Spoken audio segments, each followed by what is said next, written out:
itatry ko po mag-vlog. Ayan, kikigising ko lang.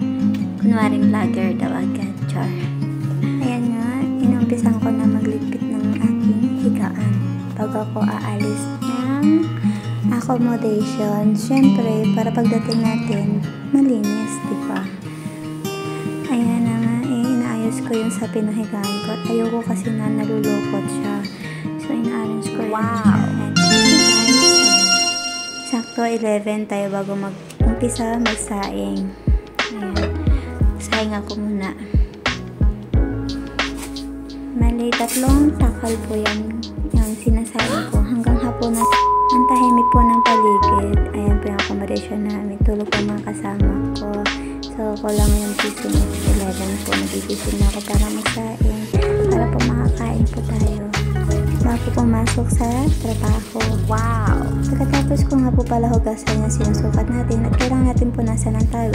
Nang maisalang ko na, pasok tayo ulit sa kwarto at magliligpit tayo ng ating pinaglalabahan. So, ayan nga. Yung kwarto ko nga po pala, ano na siya, higaan na siya, parking na siya, sampayan pa siya. Bawal po kasi magsampay sa labas kasi pinagbabawal po talaga dito na magsampay sa labas ng building.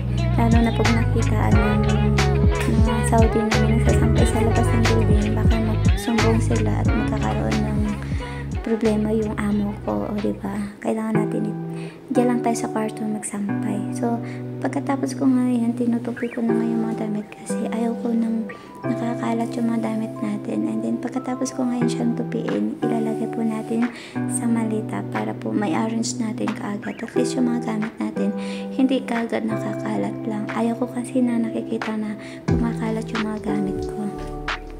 Ayan, pagkatapos nga natin magligpit, naliligo na tayo.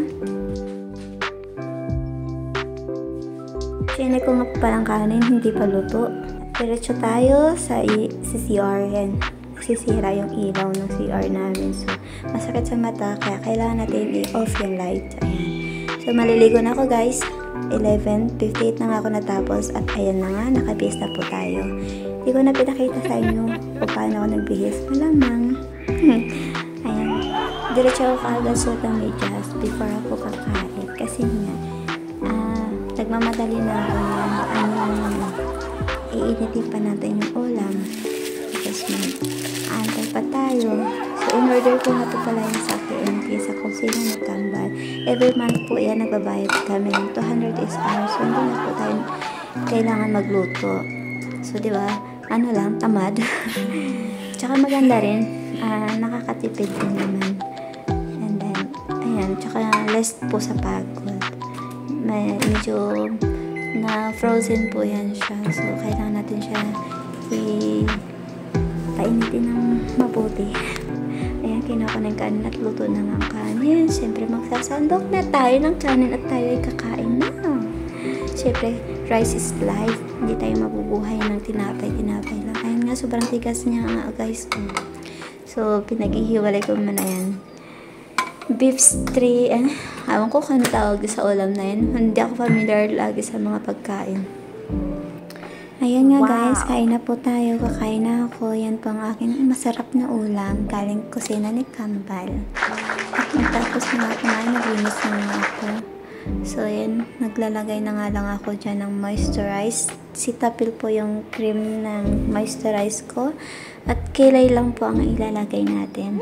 No more arte na. So, ayan, nakapag-lipstick lang din. Simple lang. Gusto ko sana itarin po ko kasi ayoko, masakit sa ulo ko. So, nagmamadali na ako dyan, guys. Ayan, ipapasok na natin ng charger at ilalabas ang lumang charger, pati yung headset ko. Hindi na nga gumagana yan, guys. Sira na. Okay, guys. Thank you, guys, for watching. Mama, pasok na ako. Please follow my Facebook page.